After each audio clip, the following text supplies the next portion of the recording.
তৃণমূলের গোষ্ঠীদ্বন্দ্বে জেরবার শিল্পাঞ্চলবাসী, পার্কের গেটে তালা লাগিয়ে বিক্ষোভ তৃণমূলের শ্রমিক নেতার।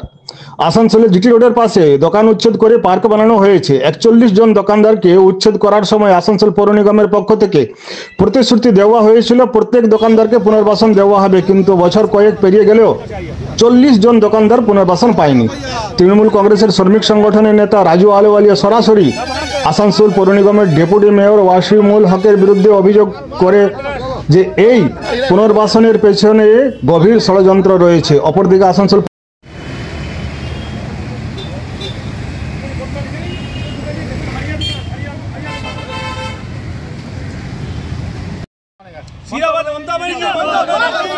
ममता बनर्जी का वक्तव्य है वंदे मातरम, तृणमूल ममता बनर्जी जिंदाबाद, तृणमूल कांग्रेस जिंदाबाद, मजदूर नेता मुलाई घटक जिंदाबाद।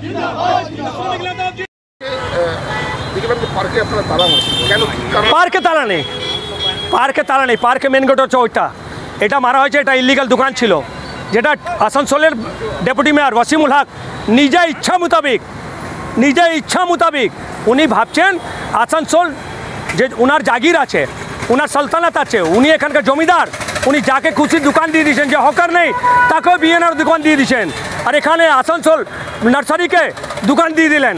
কেন আপনি দোকান দেবেন? কেন আপনি ইউনিয়নের সঙ্গে কথা বলেননি? কেন হকার সঙ্গে কথা বলেননি? এটা আপনার কি ব্যক্তিগত সম্পত্তি? এটা আমাদের মা মাটি মানুষের সরকার আছে। এই আসানসোলও এটার বাইরে নয়, এদের গোষ্ঠীকন্দলে জর্জরিত।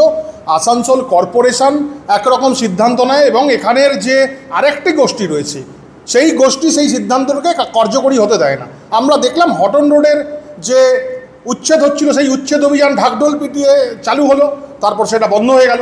আমরা একইভাবে আজকে যে ওয়াসিমুল হক ওদের কর্পোরেশনের ডেপুটি মেয়র, সে একটা সিদ্ধান্ত নিয়েছে।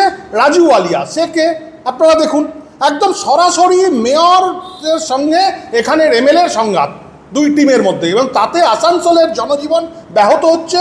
আসানসোলের মানুষের প্রাত্যহিক যে দৈনন্দিন যে সুযোগ সুবিধা সেখান থেকে মানুষ বঞ্চিত হচ্ছে। ডেপুটি মেয়র ওয়াসিমুল হক জানান, রবীন্দ্র ভবনের উল্টো দিকে দোকানগুলোতে 41 জন দোকানদারকে পুনর্বাসন দেওয়ার প্রস্তাব করা হয়েছিল, কিন্তু তারা ওই দোকান নিতে অস্বীকার করেন। নতুন করে দোকান তৈরি করার পর তাদের পুনর্বাসন হবে এবং পার্ক তৈরি করার জন্য আসানসোল নার্সারিকে দেওয়া হয়েছে, যাতে তারা পার্কে গাছ লাগানোর পাশাপাশি রক্ষণাবেক্ষণ করবেন। তবে এই ঘটনায় বিরোধী রাজনৈতিক দলের নেতা কৃষ্ণেন্দু মুখার্জি জানান, এটা মন্ত্রী আর মেয়রের লড়াই, আর ভুগছেন সাধারণ জনগণ। সম্প্রতি হটন রোডে হকার উচ্ছেদ অভিযান শুরুর মুখে মন্ত্রীর নির্দেশে উচ্ছেদ বন্ধ হয়ে গেল। সাধারণ জনগণ এই জ্যামের মুখোমুখি হচ্ছে।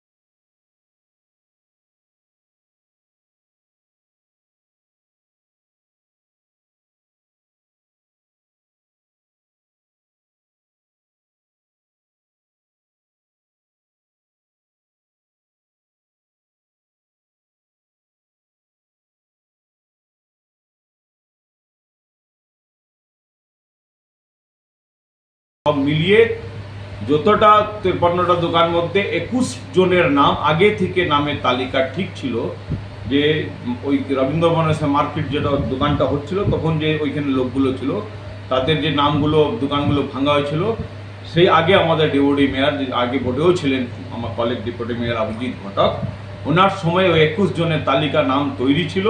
বাকি সার্কিট হাউস রবীন্দ্র ভবনের পাশে এবং এইখানে যারা আছে যাদের অ্যাডজাস্ট হলো তারা ওইখানে লটারির মাধ্যমে পেয়েছিল, এবং যারা কাঠের ব্যবসা করতো, গাড়ি ব্যবসা করতো, তারা গায়ে পায়নি, তারা পাশে দেখবেন আপনার ওই গির্জা মোড়ের পাশে ওরা করছে। এবার কে বিরোধিতা করছে, কে কি বলছে সেটা নিয়ে আমার কিছু আসা যায় নাই, এটা মমতা ব্যানার্জির নির্দেশে হচ্ছে।